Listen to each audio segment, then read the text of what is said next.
Welcome to This Explainer. Okay, so I want you to completely forget those Hollywood stereotypes of street thugs meeting in dark alleys. Today, we're taking a hard look at the actual reality of modern organized crime. Think of it like a massive iceberg. What we're dealing with is a highly digitized, globally integrated macroeconomic system that silently controls vast sectors of our society, almost entirely hidden beneath the surface. Let's dive right in with something we've probably all experienced. Have you ever gotten one of those random text messages? The ones claiming a package couldn't be delivered, or maybe saying your bank account was locked, asking you to click a link? It's a relatable, everyday nuisance, right? But here's the crazy part. On the other side of that text, it is not just some lone hacker in a basement. It's highly likely a massive cybercrime syndicate known as the Smishing Triad. Based mostly in East Asia, this operation actually functions with the exact same efficiency and scale as a Fortune 500 company. Just look at how fast and far these guys move. In January 2024 alone, they targeted over 180,000 U.S. residents with a scam impersonating the Postal Service. By May, they had completely shifted gears, cloning pages to steal sensitive data from India Post users. Then they seamlessly pivoted again, impersonating the Dubai police in August, and by November, they were attacking Egypt's financial sector. The agility here is just off the charts. They're operating what's basically phishing as a service, deploying automated Telegram bots and malicious Android apps to completely bypass multi-factor authentication. They target millions of consumers and then effortlessly launder all those stolen assets straight through cryptocurrency networks. To really wrap our heads around the scale of this problem, let's look at the financial impact. According to the security firm Symantec, the global cost of cybercrime reached a staggering $114 billion. And get this, that was back in 2011. Since then, fueled by automated tools and global syndicates like the Smishing Triad, that number has just multiplied exponentially. We aren't talking about petty theft here. This is a massive shadow economy, bleeding billions and billions from legitimate financial systems. But, this digital theft is really just the tip of the iceberg. What happens when these digital operations meet the physical world? Part 1. Corporate criminal supply chains. It's honestly terrifying how much transnational cartels mimic legitimate businesses. They've adopted the exact same just-in-time supply chain principles that major corporations use. Think about it. While FedEx uses GPS, cartels use anonymous blockchain-like ledgers to track their shipments.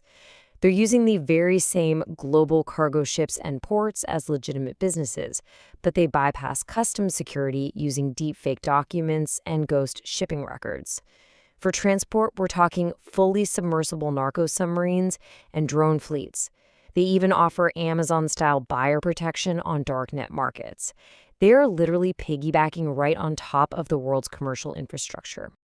Let's trace how a highly sophisticated supply chain like this actually moves a physical product, like synthetic opioids. It's like a perfectly tuned machine. It starts with chemical precursors being churned out in factories across China and India. Those get shipped over and synthesized into fentanyl in Mexico. Then comes the smuggling phase. Criminals easily bypass under-resourced customs inspections at major seaports, or they just ride the massive wave of e-commerce, literally shipping packages right through the U.S. Postal Service. Finally, local dealers handle the last-mile delivery, coordinating the whole thing via social media and peer-to-peer payment apps. It's a terrifyingly smooth, globally optimized logistics network. But as we marvel at the corporate efficiency of these shadow supply chains, we have to somberly contrast that with the real human cost. Because this isn't just about moving boxes. In 2023 alone, there were more than 112,000 overdose deaths in the U.S., primarily driven by fentanyl-laced street drugs. To put that into perspective, that's equivalent to losing the entire population of a mid-sized city in a single year. This is exactly why understanding this hidden empire is absolutely crucial for all of us. This so-called innovation in illegal logistics comes with a terrible, devastating localized human toll. So you might be wondering, how on earth do they hide the massive profits generated from all this? Part 2. The dark banking engine. That brings us to the next layer down on our iceberg. The absolute key here is understanding a concept experts call a value transfer system. Simply put, this is an underground banking network. It relies entirely on trusted brokers who manage cross-border fund transfers through reciprocity debt, and they do it completely without the physical movement of cash. Because these systems exist entirely outside recognized global banking regulations, they are the go-to method for organized crime groups and terrorists to launder money, fund their operations, and completely evade international sanctions. Let me walk you through exactly how this works, using ancient systems like the Middle Eastern Hala or Chinese Feiqian. It's actually brilliant in its simplicity. First, a client hands over illicit cash to broker A in, let's say, country 1. Broker A then just shoots a quick encrypted message over to broker B in country 2. Broker B then pays out clean local funds to the intended recipient. Notice what didn't happen there? No money actually crossed a border. No bank wire was ever sent.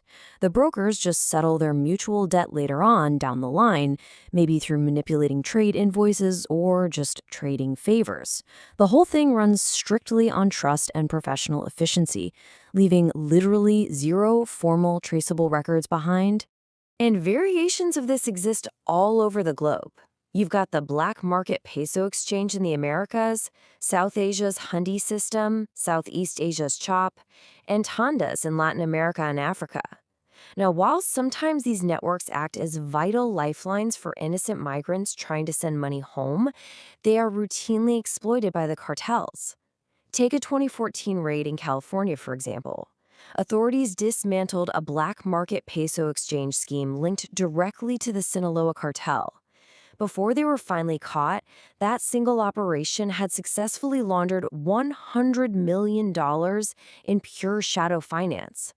It's this kind of dark banking infrastructure that allows crime to scale so massively, it literally begins to swallow entire governments. Part 3. The Rise of Mafia States. And here we are at the final boss level of the iceberg. What we're looking at now is the seamless integration of state power, military might, and organized crime. In a true mafia state, the top positions in the world's most profitable illicit enterprises aren't just filled by professional criminals anymore. They are actively filled by spy chiefs, generals, and even heads of state. When the government itself acts as the cartel, it becomes utterly impossible to separate a country's national interests from its criminal profits. To really grasp the global scope of this, let's look at some real-world examples. In Venezuela, top military generals have been officially labeled as drug kingpins by the U.S. Treasury, and they oversee over half of all cocaine shipments heading to Europe. Over in Kosovo, a recent Council of Europe report accused the prime minister of exerting violent control over the heroin trade.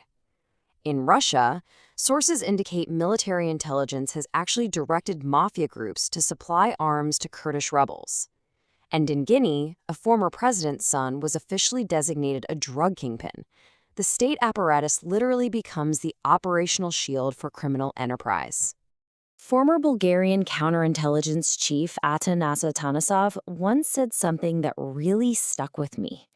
He said, "Other countries have the mafia. In Bulgaria, the mafia has the country." Just let that chilling reality sink in for a second. It highlights a terrifying evolution. Organized crime groups aren't just bribing officials from the outside anymore. They are buying direct participation in politics. They literally own municipal councils, seat their own mayors, and control parliament members to secure legal protections from the inside out. I mean, they don't even have to break the law if they're the ones writing it. So how on earth do we push back against a system that is this entrenched? Part 4. Breaking the Hidden Empire. How exactly do we fight a threat that wields both corporate agility and sovereign diplomatic immunity? Well, the biggest hurdle we face right now is what experts call the low trust problem in international law enforcement. Basically, global cooperation is paralyzed. Why? Because honest law enforcement hesitates to share delicate, highly classified intelligence with foreign agencies that might be compromised. And frankly, their fears are entirely justified.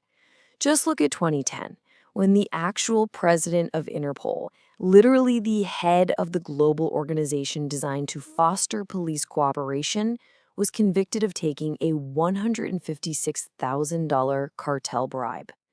When the very top of the food chain is compromised, trust simply evaporates. Which leaves us with this provocative question to ponder. How do you dismantle a criminal empire when the people writing the laws might be the very ones breaking them? The traditional tools of treaties and slow-moving bureaucracies, they just aren't cutting it anymore.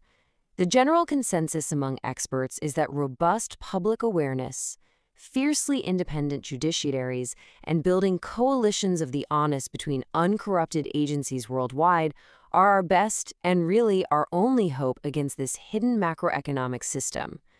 Thank you so much for joining me for this explainer. Stay curious, stay aware, and I'll see you next time.